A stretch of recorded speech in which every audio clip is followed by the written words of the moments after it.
Pause for a moment, take a breath, feel awe and appreciation for being alive. You're here, present, listening. Welcome to the audio version of Awe Digital Wellness Podcast, where we explore mental health, happiness, and the beautiful, messy, complicated relationship we have with ourselves, other humans, and with technology. Make sure to follow us on your favorite podcast app and on our social medias, and more importantly, to visit and reach out to us on our website at awedigitalwellness.com. Each week, we'll dive into the science, the stories, and the practical strategies that help us thrive, both online and off, because well-being isn't about disconnecting from technology, it's about creating real connections and communicate with communities with open discussions. Even the difficult topics, we will get to it. Let's dive into this week's episode. Good morning, good afternoon, everyone. If you're joining from the West Coast or Eastern or Europe, we have a very special and dear guest today, Candice Thompson, psychotherapist and TEDx speaker who recently talked in front of a big crowd asking why AI is not your therapist, or telling people why AI is not your therapist. But here it's going to be more of a question, and it is live, so people can ask questions during. We will try to answer to the best of our ability. And we also have Mark Ritter, AW's co-founder, to answer some of your questions. Candice, we have a world of AI, a world of digital, more and more digital interactions. We know, for instance, that Gen AI, number one use case now has been used as a companion or as a therapist or both. What do you think of that? And can we bring clarity to the subject? Clarity is one of our 11 C's in terms of what we can bring for wellness to people. Please bring a bit of clarity of your insights on what Gen AI is doing and how we can think about it in a different way. Yeah, so with health tech in general, some of my cautions have been the speed at which everything is taking place. About 5-6 years ago, this would not have even been a conversation. Therapy and mental health care is typically very low tech. And so it seems very startling to quickly be in this world where AI is being used for positive therapy or emotional support when the AI hasn't really been tested. It's outpacing regulation and research. And so now we're in this era where there's lawsuits and claims of, kids being led into pornographic information or being encouraged to do self-harm or just being misguided in information, which I would say that's not surprising to someone like me. And I think most people would have these cautions who know about health tech. However, I think sometimes in technology, and I'm based in the Silicon Valley, so that's why I kind of specialize in this niche, beta comes fast. And in the tech world, you expect there to be bugs. And it's not, this surprising thing. But in healthcare, when we're talking about people's emotions, companionship, talking about depression or, thoughts of suicide, we don't beta test on people. We take that really seriously. And so there's this colliding of worlds right now with the speed of technology and the type of intimate information that humans are now engaging with that rough drafted tech. So yes, there's all this friction that's... Well, is it perhaps the fact that, we're beta testing on people without telling them? And is it in AI and maybe with social media as well, where we're giving kids and other people social media and we'll figure it out, the effects in 10 years. Same thing with AI. It's moving very fast. And are we trying to put the right safeguards, and what safeguards should they be? What can AI do and what can AI not do? Those are some of the questions we'll try to answer today. Mark, any thoughts on the subject? I think people, I think you pointed to this, they're just feeling super overwhelmed, especially in the digital age with notifications and all the information that's coming at them. And it's easy for me to understand why people would turn to AI as a pseudo therapist, right? We'll get into that later, but the accessibility is very cost effective, right? Form of therapy that does appear on the surface as a viable alternative, right? A digital life coach says all the right things that you would want to hear, but this sort of has a sycophantic tendency to agree with everything that you have to say, and this can have some disastrous consequences, I think, therapeutic outcomes as well. So I'm really excited to have this conversation, especially considering that you have this breadth of experience, as a psychotherapist, right? Treating people with trauma and seeing, this shift over the last couple of years. This is all very new territory for us. So just to hear this from somebody who has experienced this firsthand, right? You are in Silicon Valley as well. It's the heart of the AI age, right? So for you offer extremely unique perspective, and I'm really excited to have this conversation with you. Thank you. Thanks, Mark. And, you mentioned the secret fantasy. So we had another podcast with some newest research. We went through the research of AI causing psychosis, and you guys can check that out if you want. More importantly, there's extra risk. So if you play devil's advocate, you can say there is information out there. There is bad information anyways. We are already in the information overload. People have been receiving bad information that might affect their health or their well-being for ages. So it's not just that there's bad information. So there's an extra risk with AI is that it will confirm that bad information and you will take its better information, right?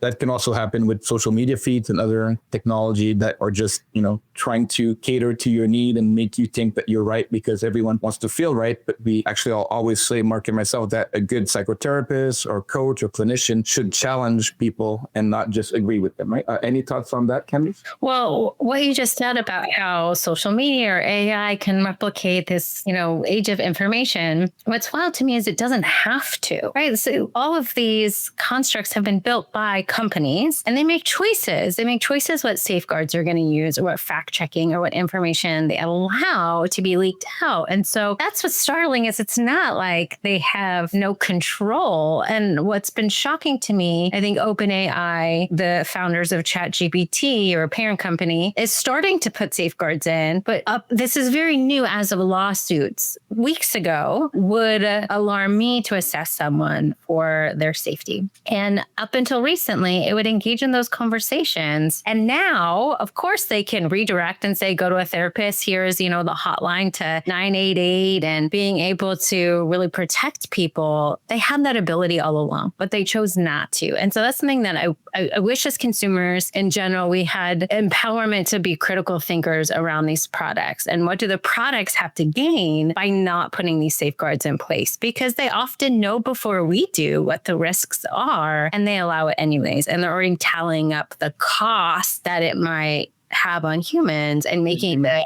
choice that it's more beneficial to them to move forward anyways. The human cost or the lawsuit cost is just, a drop in the bucket of how much money, the valuation of OpenAI. Everyone can check it out. And, isn't this actually what we're doing at AWE, Mark, in terms of doing it different and for a different purpose than just money? And Candice, we are building at AWE Digital Wellness some AI products, and we have a clinical team and we have patient and human-centric first ideas, yet we're always ready to be challenged and innovate. And if you think that we're doing something wrong or we could do better, we're having this conversation and we can have conversation offline to make sure that everything that we know as therapists, as humans that want to help human, not a human that want to use AI to make more money, we can have those open conversations, not the open AI, right? Mark, what do you say about this topic? I think the challenge is trying to solve a digital problem with a digital solution. Right? Where a lot of what we're talking about here, the consequences of remote work, for example, are that people leading much more isolated lives than ever. I just spoke to somebody who spends 10 hours a day just in front of his computer working, and he's feeling the social consequences, right? The impact that it has on his belief systems because of the way that he's interfacing with technology.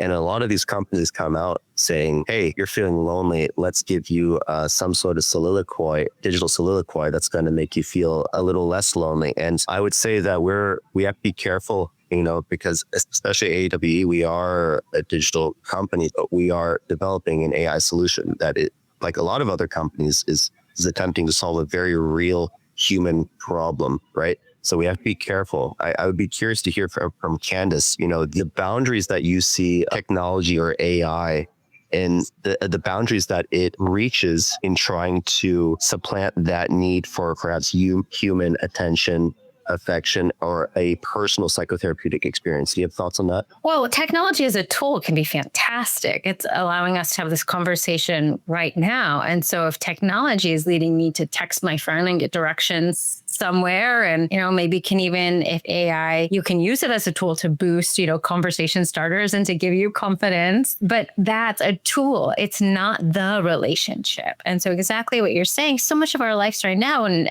COVID really expedited this, have us being online more and more than ever before. But as human beings, we are sensory and we have 5 senses for a reason. And so I have tactile needs and I have needs to smell and I have needs for relationships and connections. And when we're in an office, we get those needs met so easily. We go into the break room, we get coffee, we have a quick chat with a coworker. There's noise in the background. We're, touching our desk. There's so many other things happening. And when we reduce our lives to me and a screen, then I think that we're missing how much we're giving up for convenience. And yes, sometimes, it's not all or nothing. I think that's an important piece of what you're talking about. What are the boundaries? What's the balance? It's great. It's allowing us technology to connect from all, we're in 3 different time zones. That's fantastic. And yet making sure that we're balancing our lives, and that after this, I think that Mark, you're in a cafe, that's fantastic. You're, around other people and really making sure that tools are connecting us to our humanity. So by the way, I'm in the university today, so this is great. Homecoming, but it's not my homecoming. I'm going to present some of the recent findings from our digital reset and the framework to kind of hack. Actually, the digital reset is a human experience, right? So it's me or Mark live talking to people asynchronously, but a real voice on time like we're doing now. And visual is even better. You talked about human needs, right? So you can now talk to the AI. Many people are talking nonstop to the AI or typing with them, but there's not this, even if it's through screen, there's eye-to-eye contact, there's nodding, there's nonverbal, there's smiling, there's laughing, right? And that cannot be replaced. Well, and so regardless, here we're all human beings. So I cannot predict what any of you are going to say. And so we get this organic connection that's going to take place. We have to remember that AI is never going to be real. So it uses our language. It might say things like, oh, I feel what you're feeling. I understand. But I really want more just images. If I had tons of my great billboards that just showed these farms to see just the wires and all of the digital connections that are producing that language, but there's no human there. And that's what's getting distorted is it feels like, oh, I feel understood because I'm used to if I talk to a human and they say that word, it's coming from a place of compassion, of empathy, of experience. And so we're actually having a connected moment. And with AI, that's not taking place. I feel connected, but the computer is, doing its coding and it has no emotional attachment to the conversation. So I thought about this topic a lot. Actually, in my first book, I researched a lot the difference between compassion and empathy in terms of psychology and neural activity differences. So there's different regions in the brain that activate during compassion and empathy. And there is different types of empathy, emotional empathy, intellectual empathy. And compassion is actually, the definition of compassion is an intention to decrease people's suffering, right? So it's coming from an intention, which AI cannot have an intention, right? So what AI does, it really replicates the language of empathy, right? So it's more like, soothing and sympathy as well, right? So it's sympathetic and it's also telling you that you're going to be okay, but it's not a real emotion. And that can be dangerous because the degree of empathy is only based on the response, not on a real desire to help the person, right? But that's a big difference. Yeah. I think these companies also feel a huge degree of responsibility. I think last time I checked, 400 million people use OpenAI a week. And there's a huge amount of data that goes into these companies. And if somebody, let's say with suicidal tendencies, is communicating with one of the AI chatbots, does OpenAI face a responsibility to take this personal private data and to deliver it to the responsible authority to take care of this person and mute? Or do they keep it private, right? So I think we are, again, sort of beta testing in this digital age with the guardrails for providing therapy via AI en masse. Do you have any thoughts on that, Candice? Well, it's wild, in this conversation, I was just thinking about how do we get here? And there's so many things at play that allowed this to go unregulated, right? To have Meta as big as it is, to have so many tech billionaires, to be lobbying and allowing for there not to be any restrictions is a big component of what led us here today. Also, all of these years of, social media being on the rise and smartphones. And so it seems wild to me that humans would be this dependent on machines for our like basic needs. Connection, attachment is really what makes us humans and gives us purpose for life. And I'm sure if, I was an alien dropped on this earth right now, it might seem really crazy. And so to think about all the layers that have led us to this place where it doesn't seem that crazy because we were working from home anyways, or I was connecting with my Aunt Sue online who lives in Texas anyways. And so the step to it not being a person doesn't seem as extreme as it did if our minds were calibrated to what they were 6 years ago. I think we need to remember what has changed and evolved. Thanks, Candace. And yes, there is never going to be a replacement for that real interaction. And we can give perhaps a goal to an AI. We can ascribe it a purpose, but it cannot have the same purpose and meaning that we do, right? So Vervaeke, professor of U of Toronto, talks a lot about the crisis of meaning. I actually wrote a blog recently talking about purpose in AI. So the first, as we've talked about, use case in 2025, use of Gen AI is companionship and therapy. And now the third, which was not on the top 10 list last year, is purpose, right? So people are looking for purpose with AI and they're asking, what should I do with my life? Is there meaning? What's my purpose? What's my goal, right? And do we really think that AI can do that? And to what degree, right? So actually we are very aware of that. So we are building those safeguards and that knowledge in our AI. So we've just released a AI very early version called Lumi that's available on the web on what's up, but it comes from the scientific understanding of all those questions, right? So we presented at the San Diego Society for Neuroscience. We presented the Canadian Psychological Association with clinicians. We presented it to psychologists that could be critical about it and said, that's very interesting. You thought about it. You've asked the right question, right? So we have 96% rating of safety in terms of giving back to a human being, and not like OpenAI or others. We're not giving you a hotline. We're giving you people in the system already. So we're building a safe community where you can have access to someone, right? Because if you tell someone call a hotline,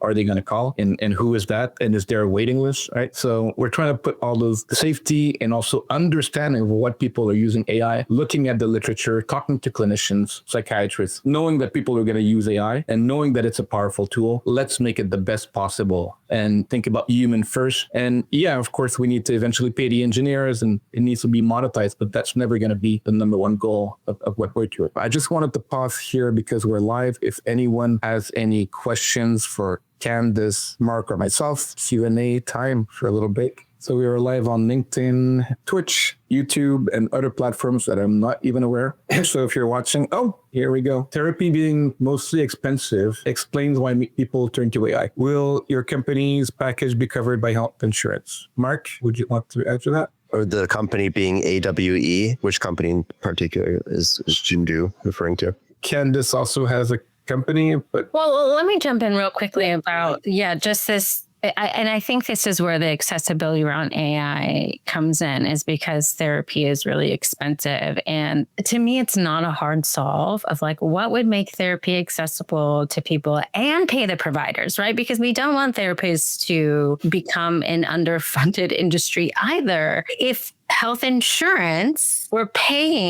reimbursing therapists close to a market rate where therapists could live a regular life, the type of lifestyle you would expect maybe your dentist or nurse practitioner to have, then you get access to therapy through your insurance, and a therapist can take insurance because the reimbursement rate is adequate. And what's happening right now, and part of what is allowing AI to be more accessible than a therapist, is that insurance companies reimburse therapists about 1/3, at best half of a market rate. And so therapists don't accept insurance because they can't live off of that reimbursement. Do you know why that is? Why is it that insurance companies aren't reimbursing therapists at the full market rate? I mean, my quick assumption would be to save money on their part. Therapy didn't used to be covered by health insurance. I mean, that's relatively new. And a lot of these EAP programs covering therapy are relatively new as well. Therapy used to be a private model. The benefits to that is that therapists, it's a weird industry. It's not the same as when you go to your doctor and it's clear, like you need this antibiotic, you need a cast for your bone. In therapy, we do these interventions where I'm listening to your body language. I'm kind of feeling the vibes. I'm asking deep questions. interventions in this process has been shown to work and to provide relief, but there's no map. There's no, in 8 sessions, you will have 50% reduction of therapy. It's not like that because it's relationship. And there's a mystery and art to therapy that doesn't fit the medical model the way that other physicians and medical care does. And so I think it's clunky in that way. And why you see the rise of something like CBT is like insurance wants to make that 8-step model where you can fit this criteria in therapy and we can guarantee this outcome. Therapy is never going to be like that. And so a lot of this, I think health tech and insurance is trying to make therapy what it's not to fit into their needs rather than letting the experts lead and to, yes, sure, support us through reimbursement and support us through creating tools that can make our work more efficient. But I think they're trying to corral therapists into this box that's just never existed before for us. And it doesn't work for the work that we do for our interventions. So there's 2 things that come to mind. It seems like if insurance companies were to reimburse 100%, there would be just such a huge demand for therapy in the first place that insurance companies perhaps are worried that they would lose so much money because there would be so much need right now for psychotherapy and the reimbursement. I live in Germany, right? But I'm also from the US, so I've experienced both sides of the healthcare system. In Germany, psychotherapists are almost always covered completely by health insurance, right? But this has created actually a new problem in Germany that it's very difficult to get psychotherapist appointment, right? Most of them are just booked out months in advance. And a lot of times people need an appointment right now. So it actually decreased in Germany, the accessibility to therapy has decreased because health insurance companies, like everybody wants to go to the therapist where they're not going to have to pay out of pocket or the health insurance company is going to pay. Right. But these clinics have such a long waiting list, which is good for the clinics, but it's not good for clients. Right. So that's a good problem to have. I mean, what you're describing is more people are getting therapy. Yes. And so therapists as an industry are, right, therapist practices are full. So as an industry, we're thriving, my guess is there. More people are getting coverage. And so then the problem is, how do you make more therapists? That's a great problem to have rather than right now is you have therapists with empty practices or getting paid under their worth and people needing therapy. Nobody's winning right now. And then tech is like, I've got a solution. Come online. You know, it's like nobody's winning but the tech billionaire companies. Sorry. This is my passion project. No, of course. I understand. I think what I'm saying in that scenario in Germany is that it's good for the therapist, but I think a lot of people are still turning to AI because they can't get a therapy session at a clinic because they can't find a therapist. Sure. But my guess is that because therapists are taking insurance, compared to the United States, you would have more people getting care. Right now, you have private pay therapists that have empty offices because they can't find private pay clients, and those clients can't find therapists that take insurance. So, it's like we have both people with empty hands right now. We're in that model, at least if every therapist I know right now is full, that means so many more people are getting care. And yes, people might turn to AI anyways, but then we're looking at a different problem where we're saying, okay, how do we get more people in this industry? How do we make sure that associates and interns are able to see therapists or training paraprofessionals? And, there's a whole other conversation that we can have.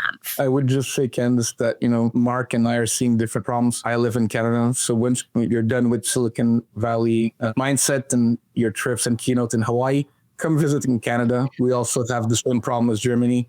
Our therapists are being paid 80 to 100% by insurance, sometimes by the government. And there might be some caps, so you can get 100% up until 1,500 per year or 3,000, depending on the plan. But yes, we have the same problem as Germany. And it is also a problem that we have to address. And, we spoke to some psychiatrists in the US. There's some places that psychiatrists are overbooked and absolutely waiting lists. But here in Canada, if you want, depending on the type of psychotherapist or clinician, you might minimum wait months and sometimes close to a year, depending on specialty that you need. So that's kind of also a problem. And that's when, tech can perhaps enable that overflow of, yes, maybe we should train more real human therapists, and anyone here that wants to be a therapist, do it. We support it. We need more of real human caring. But in the meantime, AI is exponentially making more AI therapists than we're making babies. And it takes 20 years before they become terrorists, right? And we can have schools and all that stuff. So it's kind of to say that is a real problem, especially in the US. And I hope that you guys could fix it If not, we can come from Germany and Canada and help you guys out.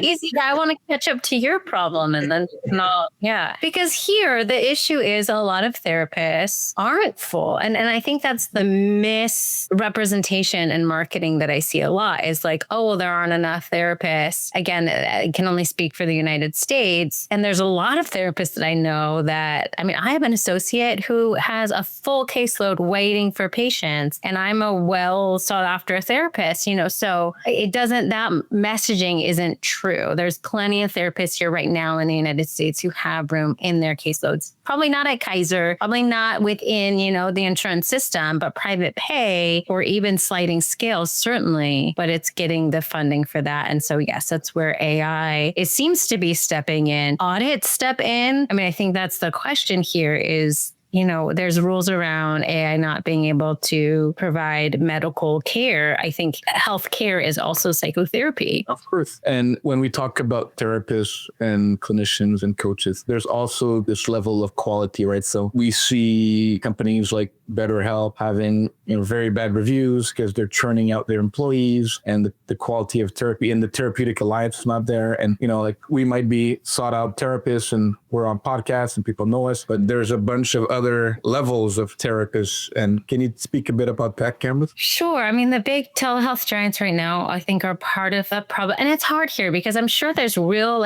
well-meaning people that want to give access to therapy and to solve some of these problems. And maybe that's how something like BetterHelp started. But BetterHelp reimburses therapists around $40 an hour, which is abysmal. You're talking about at least master's degree licensed clinicians. You wouldn't pay that to your dentist or a nurse practitioner. I mean, there's no healthcare that is unacceptable for 1 hour. And this is also a contracted position, which means that you're taxed 30% in the United States for that. And you're paying for all of your own, business needs. So they take all that money. This is like a minimum wage. So that BetterHelp model just doesn't make any sense to me. You're only going to attract therapists who are brand new in the field, who don't know that that's not a good livable wage, or you're going to get therapists that can't get jobs anywhere else. And so they're going to turn to BetterHelp. I've seen better models for this larger telehealth. And my guess is, this is just a guess, I don't know how this stuff works, but if you can have VC backing plus insurance plus either like a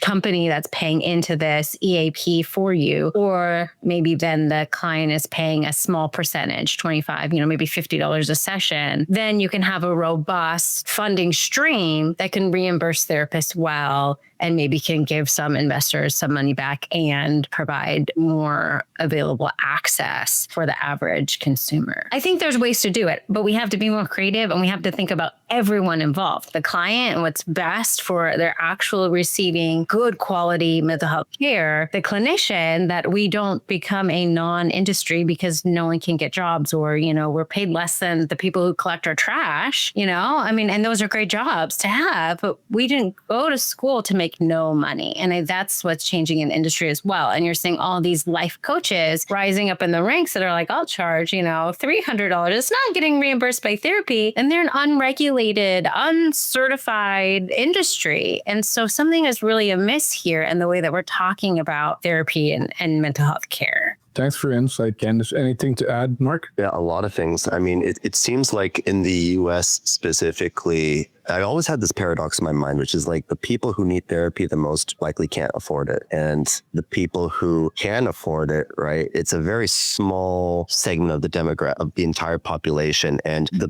therapists are kind of fighting over the people who have the ability to pay. It leaves a huge subsection of the population, perhaps from lower socioeconomic backgrounds, who can't afford it, right? What is the profit incentive for companies to try to offer something for this section of the population, right? Yeah, I mean, you mentioned that perhaps the employer could compensate or reimburse some of the cost of the therapy, perhaps insurance companies. But it seems like, especially in the US, things only get done if there is a profit incentive behind it. that's kind of one of the reasons I don't think there's been that. Well, he speaks so quickly because you also enter the nonprofit world. So most therapists, one of the reasons that we don't expect to make a lot of money and how this whole system is like gotten into place in the first place is that we often go from grad school to agency work. So we work for nonprofits, and those are places that usually get either, government funding or raise money to provide care for exactly the populations that you're talking about. So when I got in the industry, I worked with previously houseless women who've been in domestic violence shelters, I've worked in inpatient substance abuse clinics. So there are services and lots of providers that work in and with those populations. And it's usually who we work with first while we're getting our hours. And that's kind of the trade-off is for, clinicians that maybe you don't make a lot of money, but you're getting these hours toward your licensure. Well, I'm just going to do 3 workshops for NGOs, non-for-profit in Montreal, youth organizations and family organizations. They're associated with schools. And we're doing a workshop about digital wellness and about problematic smartphone use and technology. And we love to partner with NGOs because I think even NGOs or non-for-profit are getting money from funding or from donation or from fundraising. So nothing is coming out of thin air. They might have smaller budget, but maybe because they do, they're more intentional about what they do and making sure that it goes to the right population in need, right? Mark was talking about who really needs this and how can we provide a wider web that encompass getting the therapist paid for their work, accessing the population that has less financial, right? So I think a tiered model. Absolutely. Right? And that's also what we're trying to do. We're community first at AWE. We're offering free resources. Our AI will have a free tier that people can, and it's not a therapist. It is just an AI to coach and guide you with a few things. And we'll always tell you to go back to a human if you need to. And we'll encourage you to go play with your friends and make real friends and not stay with the AI because the AI is supposed to make money for the company. That's not our purpose. And we just a model over therapy as well. We've heard of many therapists that they have their 12 or 15 clients and then they milk them, right? So it's like, you're going to be my client for life. You're easy. I know you. And that's it. Yeah, I don't know that I think that that's true because I'm not going to say that there aren't bad actors out there. In every industry, there are bad actors. Absolutely. That's a part of humanity. But therapy, why it's so unique than other fields is because we have all of these ethical obligations that are very unique to therapy. And so something like not milking that is illegal. So that person is just really a bad actor. If I have a therapist, a client that comes in, I want to graduate them. The reality though is when people come in and maybe they're coming in because they're having work stress. And so that might seem like, a high functioning client. Well, then as they're getting comfortable with you, they reveal to you that they were molested. And so now you're going and doing trauma care and that's affecting their sex life with their partner. Okay, now you're doing relational. So the reason that people end up in therapy for a long time is not because I want to milk my client, to pay for my lifestyle. It's because if I'm doing my job right, I'm actually helping them heal the core of their being. This is transformative work. And so I want to help someone uncover that onion. And yes, there's some people that come in and they need something that's, more streamlined and they're in and out in a couple months. But yeah, I think a lot of people have pain that they just don't talk about. And that's why you see someone who might be in therapy for years and years. I wouldn't dismiss the therapist as a bad actor. I would wonder, I wonder what secrets that person has, what trauma or what addictions that I don't know about that they're really trying to overcome. Can I just chime in for a second? I think part of being on this podcast makes,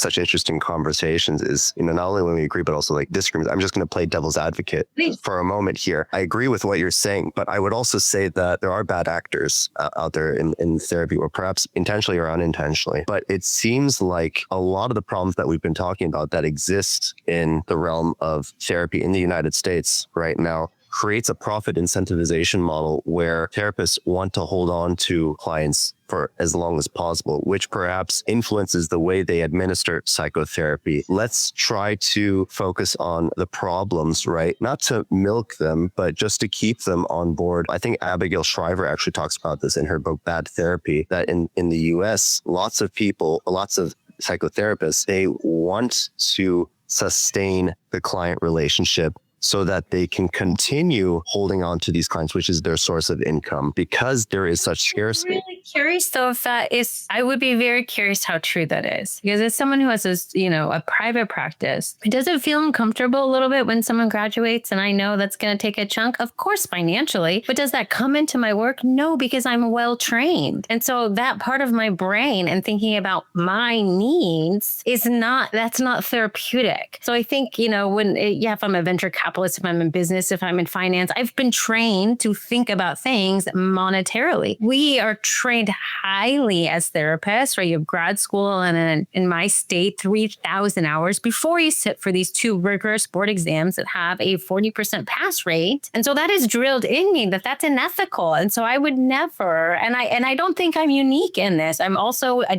adjunct teacher at, a graduate school. I teach this to my students who are becoming therapists. I'm also a supervisor. So it's not industry standards that people are milking. I don't think that if you, sat down with the bulk of today's therapists, that they would say that they would do that unconsciously or consciously, just like any other business. It's like saying, can't trust a mechanic because they're going to break your car because they need the money. Like, no, there are good mechanics out there that want to do a thorough job. And that's that trust that has you coming back the next time, not them breaking something else or finding, trying to look for problems to keep you there. I agree. And I just wanted to chime in terms of, I think that the issue is not that there's not good therapists or that the majority are not. I think what Mark's saying is also the system. And it's great. And thanks for sharing that. We believe the same thing. I think that, when your client graduates or, like let them fly. And then if ever they need to come back, you still have the safety net. But the more and more the aim is, and it's not about quick graduation. And you mentioned this before, right? It's not a cookie cutter, 8 sessions of CBT or 12 sessions of this. It doesn't work like that. And you talked about comorbidity and, revealing, and then their life changes, their relationship changes. You talked about sexual desire or dysfunction in the couple or many, many things, hormonal, seasonal. So things can change, right? So I'm not saying that if you're having your client for 3 years, it's bad. I'm saying that there is some situation that happens. And then the system by itself is also designed that it could be, especially if you're financially struggling yourself as a therapist, or, there's some reasons that could be exacerbated, right? And I would say that would be something that therapists get trained on and is a part of supervision and part of, that. So that's not something that as an industry we would overlook. As an industry, we have to go through our own therapy and have to have our own self-awareness so that our unconscious desires, me, Candace, as a person, aren't leaking into the treatment. Therapists are, the brain of a therapist, we think about everything. The time we start the therapy, the time we stop, if I'm going to hand you a tissue or not. Did you cross your legs because, you felt uncomfortable? There's so much in therapy. Am I going to answer that text message because you're dependent on me? Is this appropriate? Is this not appropriate? I saw you in the grocery store. Should I say hi? You invite me to your wedding. Should I go to the wedding? There's so many unique ethics that tech doesn't usually understand that therapists are talking through in supervision throughout our entire career journey so that we're making very conscious and meaningful decisions. Do I go to that Bible study because a client came? There's so many things that you have to consider living in the world as a human. And now my whole career is like an FBI agent is completely silent and I can't acknowledge the relationships I have with my clients in a community. So just to shed light, the intentional. Thank you for that. And so unique. There is a reason why you're on this podcast. We only bring the best. And now I know the next time I need a therapist, I got your phone number, Cam. I know you're all playing devil advocate. I love these conversations because the hope too is that I'm speaking to therapists as well that are listening to this conversation. And yeah, if you are milking someone, like go to your ethics board, really think about it. Go to a friend and talk about, a clinical friend and talk about the harm that it causes if you're thinking about delaying a client because of finances. Therapists should have a multi-tiered model. I think most therapists want to. If I have a sustainable rate, then I can provide some of my clients a sliding scale. And I can do pro bono therapy, which is a part of our ethic as well. And so, right, if I'm able to pay my bills, then I'm also able to contribute back to the industry in ways that make it more accessible to other people. Well, that makes me happy. And I think that's because you have compassion, right? Which AI cannot have, right? Yeah. Can I chime in for a second? I do have a follow-up question based on what you're saying. And again, I agree that we need to take into consideration these therapeutic ethical guidelines that are instilled in you after these 3,000 hours of rigor, what it takes to get licensure in the US, right? We need these guardrails. We mentioned before, we are building an AI model at, Lumi is deployed since yesterday, still in its early phase, but it's, we want it to be rigorous and backed. How do we take these therapeutic ethical guidelines that you mentioned before, this multi-tiered model, and instill this in these AI models, right? So that it's not just a therapist milking sycophantic tendency, agreeing with everything, because it's hard to distinguish, right, between a therapist who just agree with everything that you would say, wouldn't challenge you, and an AI model who would do the same.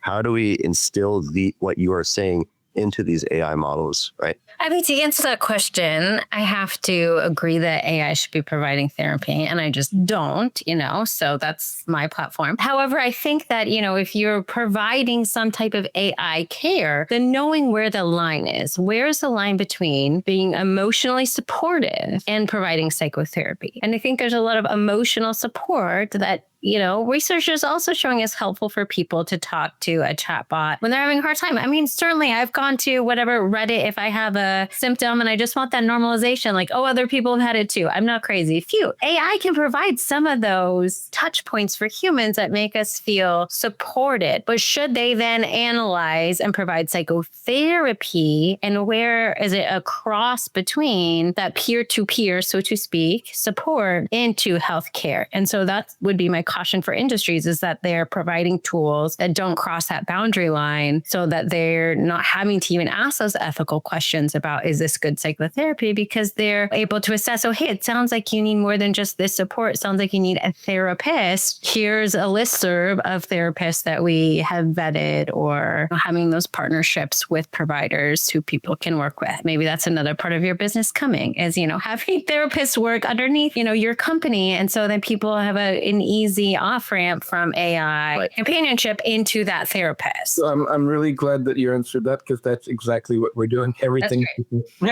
Yeah. So what you're saying is that the AI should be able to recognize the point at which that you transition a client from emotional support chatbot to actual psychotherapy, the ability to delineate. Okay, let's jump into this question that we have here. I have a friend who at some point trusted ChatGPT for understanding the source of her guilt for moving here. She's 32, and she said that thanks to it, she could release guilt and accept that. Now she is much happier without going to therapy. What do you think about this experience, and what could you recommend to my friend? Candace, seems like a question in your realm, field expertise. Yeah, I can't pretend that the AI isn't helpful and isn't working for people. Clearly, that's why people in droves are using AI in this way. In my experience with ChatGPT, is it basically is providing what we call like a person-centered approach, where they're agreeing and validating to you, and that is leading people to their own self-realizations. And so that sounds like maybe what the friend got from that experience is AI saying, oh yeah, this is so hard, this is right, how did you feel, and got you to your own revelation. And that's happening. And so is that my desire for humanity? It's not. It's people getting relief from it. They are. And so, I think that's where we're having to wrestle with. That's a tool that your friend used, and now they're feeling free. I hope it was the right thing, and I hope it's not causing additional problems. Or part of my skepticism is, obviously I don't know this friend. If your friend is a narcissist or has any other type 2 personality disorder, they might feel great and guilt-free because the AI just agreed with them so much that they feel right. And maybe they shouldn't feel right. Maybe they should sit with that guilt. Maybe they should take personal responsibility. I don't know. And so that is the risk here, is that people are feeling better.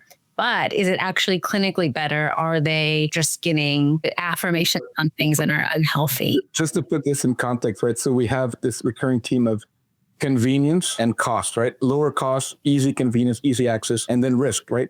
So what's the risk? And are people that are not psychologists or neuroscientists like us or therapists, are they aware of those risks when they're blabbing and saying, oh, this feels good, right? And I would say, like, my motto as a writer, as a coach, as someone who talks about happiness, or my friends, might say, like, I don't like you, Chris, today, because I'm going to challenge you, right? Mark works with me. How much do I challenge you, Mark? All the time. Yeah, right? So a good therapist, a good coach, a good friend that's aware needs to challenge you, right? So when you have an AI that's agreeing, that's a big risk, right? So you want someone that cares. So I have compassion for Mark. I love him. I care for him. I want his best. But one of the ways to do that is to challenge him, right? Yeah, absolutely. And that takes time in therapy, right? That you have to build that rapport with the client and that trust. And so you do validate their experience, but then there's a time that you get to take these relational risks of say, hey, you know that I care about you. And when you say that you're feeling unjust in this, and you know what I've experienced of you in these stories is, what if you actually are causing problems? What if you are part of what's hurting someone's feelings and that's valid to that person? Can we talk about that? Can you? And the hope is that we've built enough skills by that point that the person has the emotional fortitude to have that self-reflection and to actually question themselves, and they're not going to, you know, fall apart. Yeah. But you've done all this work along the way that they get, oh, actually, whoa, what an epiphany. I think that maybe I did something wrong here. Oh, now I have to grieve what I'm doing to the world. So yeah, the AI is never going to be able to provide some of that, but it can validate, and validation feels so good to all of us. That's why we love, you know, social media. Algorithm feeds us what we already like and believe because we want to feel right about our thought process. Don't worry, Candice. Same thing as I'm going to call you for therapy. If you need AI, you're going to use Lumi because the AI is going to be like me, is going to challenge you and you're not going to.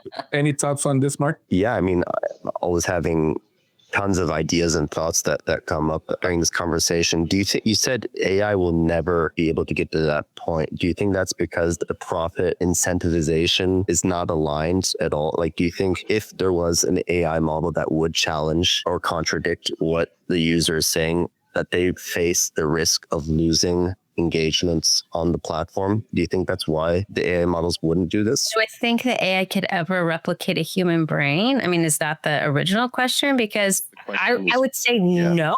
I mean, that's my assumption is that, do I think that AI could ever have the critical thinking skills and ability to feel energy? And like, there's so much stuff about humanity we don't even understand, right? There's this whole quantum field and I can feel energy. I could be sitting with a client and all of a sudden we're doing the same, what is that, like I forgot what it's called. I think what you're referring to is co-regulating, right? So I mean, that's part of it, co-regulation, but then you have the mirror neurons where you're starting to like actually have the same poses as each other. It happens in good conversations, you know, if you're on a date or talking with a friend. Exactly. But that happens in therapy. And so do I think that AI is going to... Are you having dates with your clients, Candice?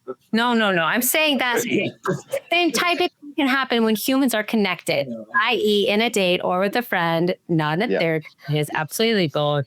Yeah. You'll get used to my podcast, Marquez. But yeah, His sense of humor is something that will work. But you know, so there's those things that I don't think the AI will ever be able to replicate. There's also, I've heard that AI gets to a point where it evolves and morphs in a way that the creator is no longer in control of. And so I'm curious what will happen then as AI evolves and the model starts speaking to itself. And you know, what's that going to do? Is it going to keep replicating humanity? I don't know if AI is even incentivized to evolve in that type of way. I mean, I think my fundamental idea here is that AI should never be human, that it should stay a computer tool, and we should engage with it as a computer tool and not assume that it's going to replicate the way that a human brain can work.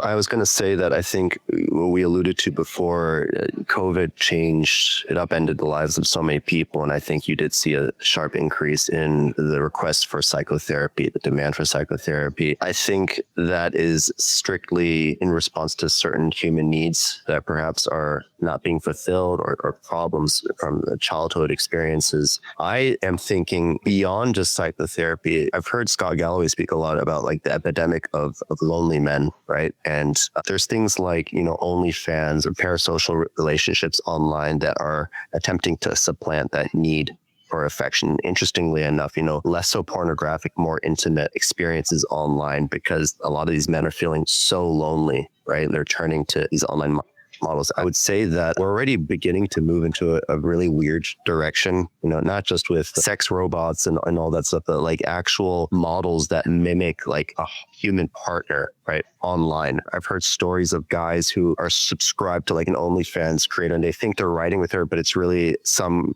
freelancer in Bangladesh who is being paid to just respond to these requests online. So that's really sad, right? But again, it comes down to the profit incentivization. These guys just want to make money, right? So they want to sell intimacy in a sense. And there's people who really have this pain, right, on the other end. But like you said earlier, you can't go back to the source of what's causing the pain to fulfill it, right? If technology and being isolated is causing more pain because now you're not out at bars and you kind of lost your edge of your confidence and your social skills, don't keep going to online to fill that. Go join a hiking group, find a church, go on a dating site. What we need is more human to human contact. And so obviously I can't change the like moving train. This is already happening. Why don't people pivot and encourage each other to have those awkward first dates instead and go to that like bar and buy someone a drink instead and start to get real nourishment in human to human contact? 100% agree, Candice. And just to clarify, when Mark says COVID happened, right? So it's not COVID that happened. Yeah. That people were locked up in their home. Absolutely. That's the real problem, right? So, and then we realized, I remember vividly someone after months of isolation and lockdowns and curfews that we had, I saw someone hug someone in the street. And it was the deepest hug because we were lacking touch, right? And it's like you take that away, then you realize, oh, by the way, we need affection, we need contact, we need to look at people's eyes, we need to talk to our neighbors, we need to see our families and friends, right? So that started the mental health crisis. And then, well, parallel, it had been starting with the smartphone in 2017, 18, a little bit before the iPhone, the smartphone, bigger algorithm and social media. So now people are stuck on their phone and they may be in the same room. I was doing at another university in Canada, I was doing a conference and this person told me that he was with his 19-year-old friends in university and they would hang out in a room and all would be on their phone. Sure. And he'd be like, what is that? My friends, I could do this at home. Why am I, what is this? So like, this is the problem, right? So we have isolation. We have, kids that actually had to wear masks and couldn't see each other. And right, like we talked about the social, like nonverbal. Then we have the phones and now we have the AI. So all those things are increasing loneliness. And the solution, again, whatever you're saying, Candice, we're doing. So we do have a phone that tells people to go talk to their parents, their friends, go outside, go play sports. We're doing that, right? So it's an OS that's built to use a phone as it can be used, but also challenges you, like I would do, to go and do things and talk to human beings, right? So well, it sounds like that phone needs $1 billion marketing budget. We're trying. At least they're watching, right? I mean, but I think that's what needs to happen is that right now the loudest voices have the biggest, deepest pockets. And so you have all of this tech money that's going into encouraging people to keep doing the things that are actually destructive to them. And it's low hanging fruit, right? Like if you get a dopamine hit by swiping on, an app, that's so much easier than the real life stuff of like sitting in a room with someone and having to think of a conversation and saying something stupid and feeling embarrassed. Like we just have to return to being human, and human is not as good as when we're being pumped with dopamine that is like all of these online apps are gamified. And so now we're addicted, most of us, to our tech products. Then the content becomes so and so similar, right? So all the memes are looking the same. All the dancing videos are the same. All the cat videos are similar, just with a little tweak. All the, Well, hopefully AI is going to overplay its hand. Sorry, go ahead. I think the hope to me would be that AI overplays its hand and that it starts to dilute the content with things that aren't real and people get bored and that they want things of substance. And so they start looking somewhere else. I was just going to play, again, my role as devil's advocate on this podcast, not to be the guy who just disagrees, but I really am enjoying this conversation. I have these thoughts that come up. I agree with what you're saying, again, that the solutions are there. I just think that most people tend to follow the path of least resistance, which is to stay at home, to go on their phone, right? Watch porn or go on a social media site, because going to a bar and meeting a woman in person is very intimidating. The thought of that is very intimidating. Why would I go do that when most of these platforms are conditioning me in a way to just have immediate rewards right now? I would argue that like my parents' generation, right? They're kind of forced into a position to go out, explore, and meet new people because boredom was the impetus to do that at home. Sure. They didn't have the phone there, and there was no reason. And nowadays we're being deprived of those opportunities because of the way we're being conditioned. So I agree with the things you're saying. I'm just thinking that perhaps a lot of people are aware that just the incentives, the way they're being conditioned by the platforms is just saying like, okay, I'd rather go eat fast food, right, than go spend money on something that's healthy because it's super convenient and it's there right now. I can just order Uber Eats and whatever, rather than putting in the effort of cooking something for myself or making something healthy. It's like people are like, yeah. It's true. It's just very easy right now to. Well, yeah. And I think, human agency is a big part of this.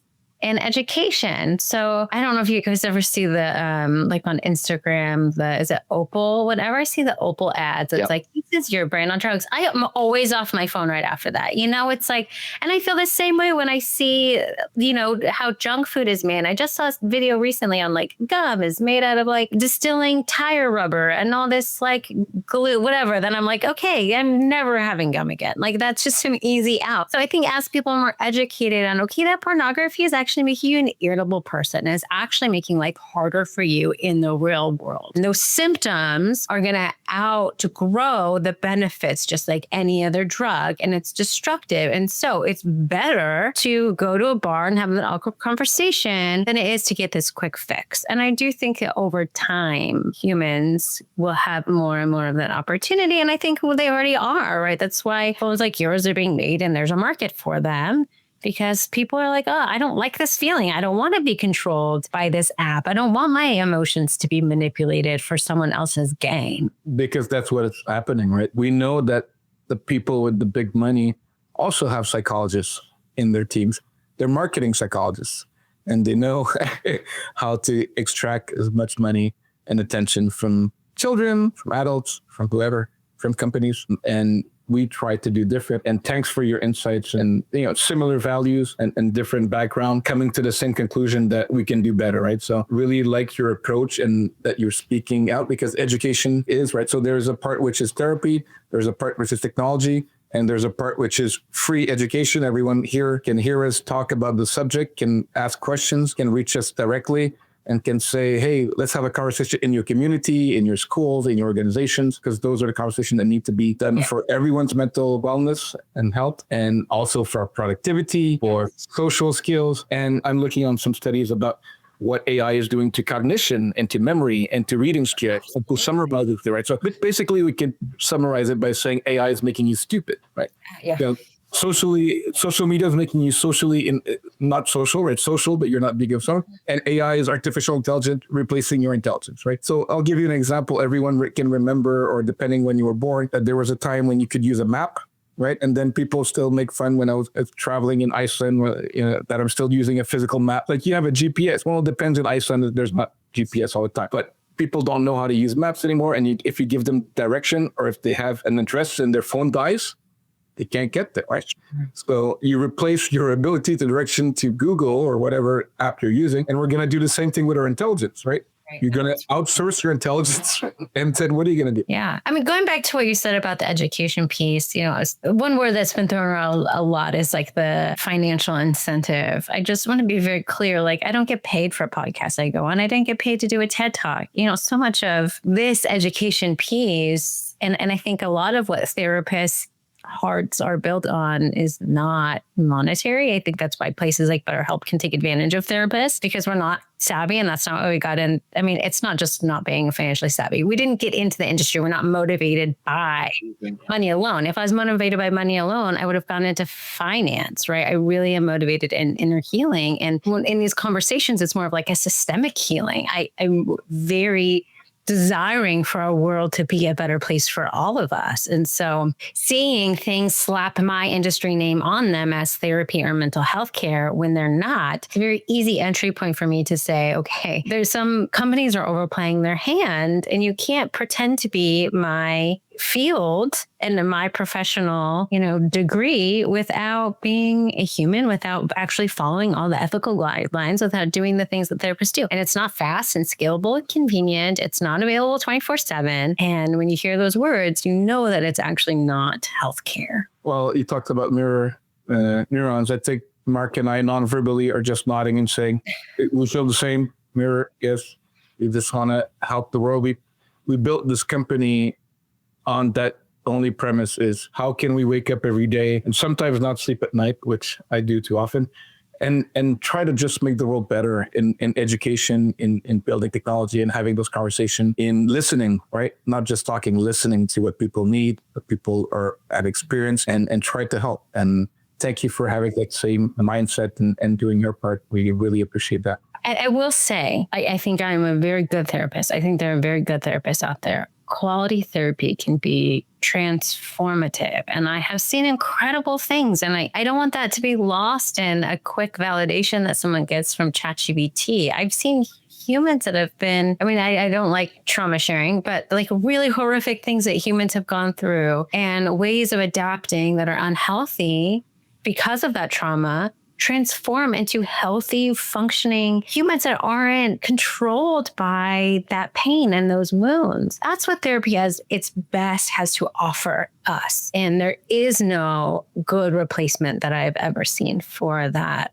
work. It's a journey, and inner healing requires human to human connection. I'm here to present some findings about our digital reset format and things that we're trying to innovate. And some of the research, qualitative research on finding what it affects, right? So I was shocked that, hearing to a human's voice, not even with physical contact, people cried, people had goosebumps, moments of awe, sensations of heat and warmth, of safety, do you think AI can do that? Can it produce that? Yes. Is that the same fulfilling experience? It's not, and it comes with consequences. And so you just have to be really careful. Mark, what do you think could be like the best holistic approach when we're talking about all the ethics that we're talking about, all the real human needs, and having something that could support someone in a way that is punctual, but also high quality, and that we can have and we can train people to have this comfort, right? You don't need a therapist 24/7, but you might need something, and you might need to have the tools. So what's your suggestion? Well, I think similar to what Candice was saying before, it's important to distinguish between emotional support and psychotherapy in this case. And if you were to develop an AI model, how we are doing, to make sure that you're focused on helping somebody achieve a specific outcome might be different than delivering full-on psychotherapy for somebody. So if somebody does need a chatbot that is 24/7 available to make them accountable for going to the gym, or to make them accountable for tracking how many calories they're consuming, or to do something that just frankly is not a habit at the moment, right? To help ingrain a new habit, that's where this support chatbot could become extremely helpful, right? But that's different than psychotherapy, and it's important to distinguish in the title and in what you're offering there. Yeah, we are, in the same boat that we do not think that a chatbot is to give therapy. We do think that it should be informed of psychology, neuroscience, therapy, philosophy, health, history, whatever that we can think is relevant, in the goal to perhaps coach, like Mark was saying, hey, you wanted to read that book, or you wanted to do your taxes, and you're not doing it, right? That's not therapy. That's just support, right? And if you're struggling with deep emotional pain or this like that, hey, by the way, there's real people that are there. And if you cannot afford a therapist, we also have some kind of medium price ecosystem, which is our digital reset, which is live voice, calming down your vagus nerve, making you feel some deep emotion and resetting you in a way a couple times a week that doesn't have to cost you whatever therapist that you're using, right? So, and all those are embedded in a way that we hope that all the therapists, like you mentioned, Candice, are full, that they're paid the right price, but we know that the mental health is getting worse and worse. So we want to help at all level, at all price range, and at all times of the week, and saying, hey, you can book someone, and if it's an emergency, we'll figure something out. We're also going to be eventually integrated with EHRs and EMR. So having lots of clinicians and coaches and therapists and family and couples, depending on your need, and having that AI just as a more like a dispatcher, but that can have some ethical guidelines to help you. And I've been testing the bot it will not tell you that it's your friend, and it will not pretend, right? It's like, no, tell him that it's Chris that's challenging you to go out there. I will say there's something that just came to mind, which perhaps we haven't talked about, but, we are a company that first and foremost was founded with the intention of solving internet addiction, social media addiction, right? And one of the realms we see this affect, or one of the demographics we see this affect most, is children, right? Kids. The phone that we've developed is specifically taking consideration that kids are spending a lot of times on smartphones. If they do get a smartphone, people spend on average 5-6 hours a day just on their phones. They check their phones 300 times a day, right? Depriving them of, a lot of the things that we had alluded to before.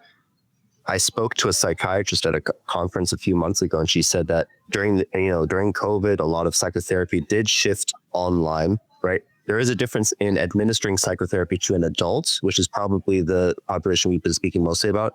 But children is a whole entire different ballgame. And she said that delivering psychotherapy to children online during COVID was almost impossible, right? Because the child's getting distracted, they're not focused on the screen. I saw this myself. I visited my neighbor recently, and their kids were on the computer on Zoom call for a class. They were doing anything but learning. They were running around the house, playing with things, right? How do you address, the need for some sort of therapeutic support for children, right, in the age of AI? Have you thought about this at all, Candice? I mean, yeah, children are not my specialty because it requires very different interventions.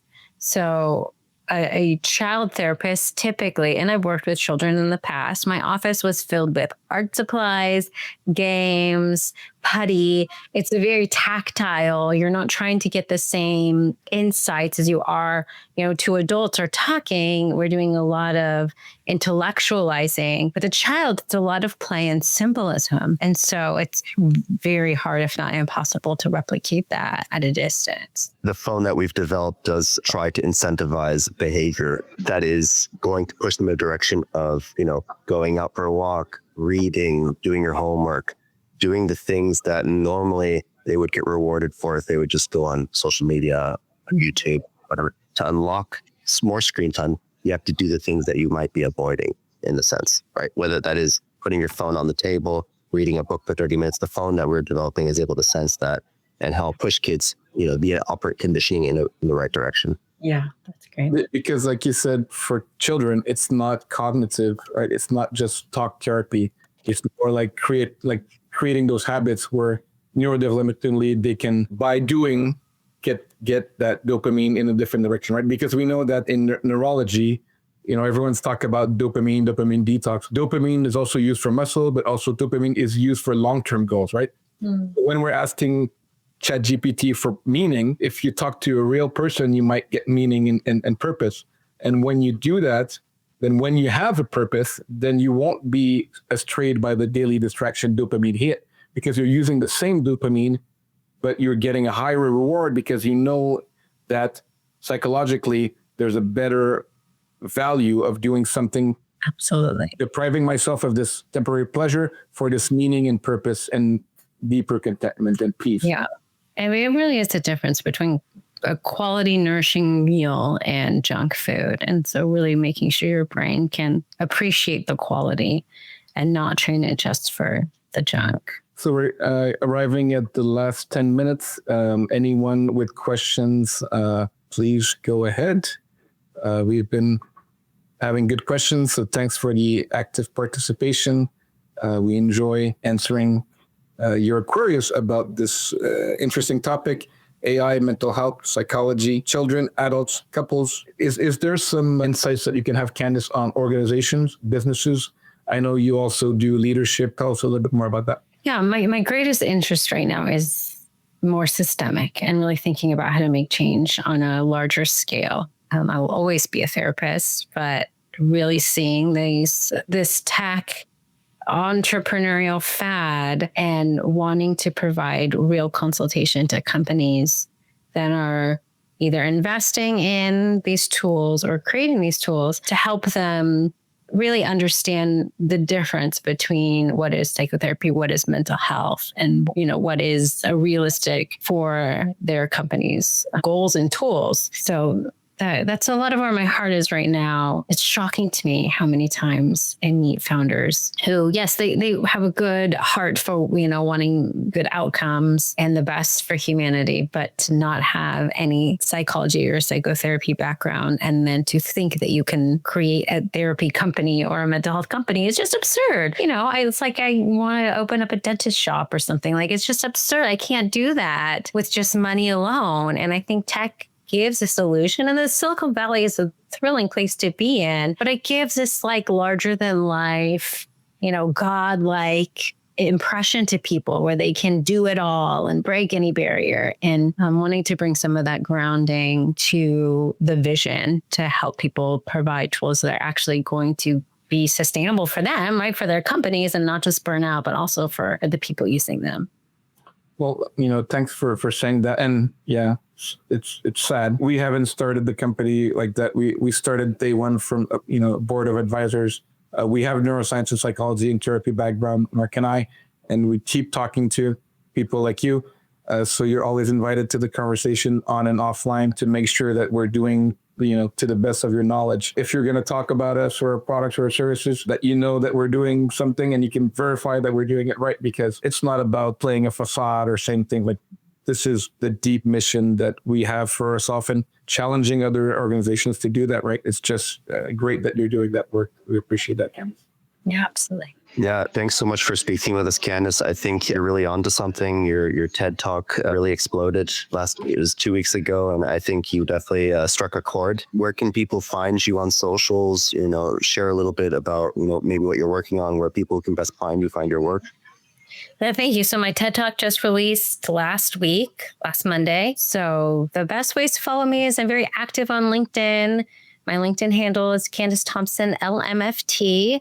That would be the best place. I also have a website, which is my full name, just www.candice.com. And for people to check out the TED Talk, I feel very passionate about it. And so just getting it into the right hands, it's really meant for the consumer, for the founder, and for the clinician, just really wanting to educate and empower. And hopefully, my one small voice will help to shape our culture into a better direction, because I really believe in inner healing. I really, really do. And so I want for people to get access to quality care. And so the conversation is not to exclude, the financial burdens or limitations that people have, but it's to really starting to get the conversation in the right place and make sure that we're not losing focus.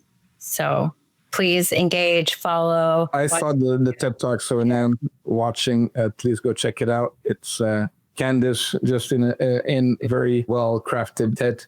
And give comments there. Here, you also have our socials. Thanks for the followers that are keeping Mark and I busy every week with those podcasts. How was your Thanksgiving, Candice?